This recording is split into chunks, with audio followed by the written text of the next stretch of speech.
News HD. From New York to Rome to Tokyo to right here in Columbus, the Occupy Wall Street movement has gone global. Good evening and thanks for joining us tonight. I'm Chuck Strickler. Today, tens of thousands of people rallied in cities across the United States, Asia, and Europe in the largest gatherings yet. Those places included Columbus. In our big story tonight, 10 TV's Jason Frazier is live at the Ohio State House where some protesters remain. Jason? Chuck, some of the people are actually out here packing up their bags. Many of them have been out here for over 12 hours, and they do expect to return, and they say it will become a familiar sight as they keep coming back again and again. It was the biggest showing of support yet for Occupy Columbus. I'm out here because I'm hoping this movement will be a way that we can change the relationship between government and citizenry. Others showed up to the steps of the State House because they're concerned about the future of popular welfare programs. I'm worried that that'll be taken away from me. I'm not the stereotypical lazy person trying to get a handout or anything like that. I plan on giving everything back when I'm a tax-paying, employee. Holding signs protesting what they call corporate greed and the sour economy, many here believe the State House in Washington need a major overhaul. I feel like nobody's fighting for us. I feel like it's our turn to fight for ourselves. By 4 this afternoon, the crowd had swelled into the hundreds. As evening fell, the crowd thinned, but their enthusiasm did not. We are the 99!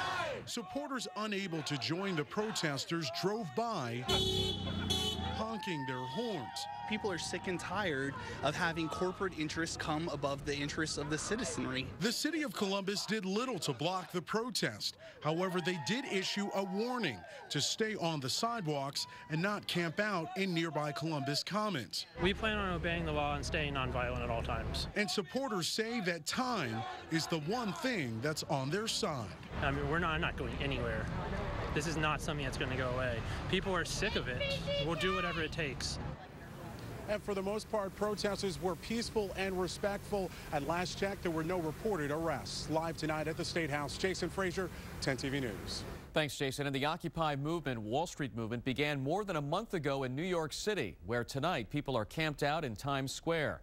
These are live pictures right now of the people gathered there in New York City. Demonstrations were mostly peaceful, but violence flared in Rome.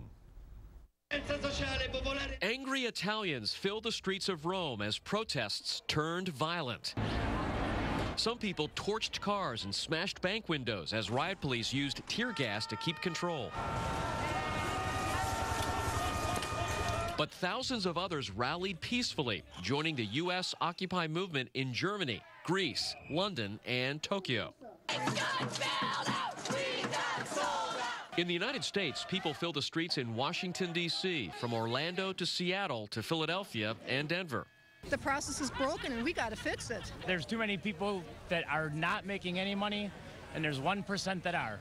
And until that changes, these protesters vow to continue their fight.